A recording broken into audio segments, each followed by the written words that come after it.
Много искам да видя блондинка как стиска маркучи. Ей, моето момиче! Яла за малко! Да, господин.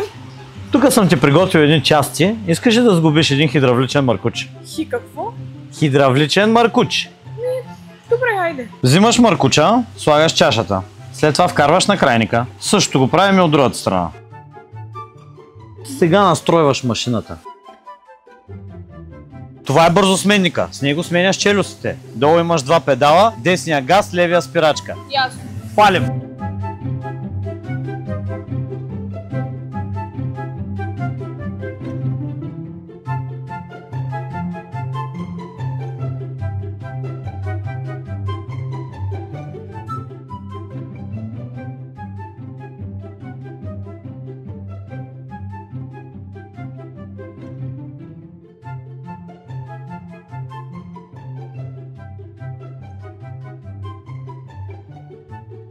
Що било много лесно, аз даже се справих май по-добре от колегата ти. Напишете ни в коментарите кой се справи по-добре.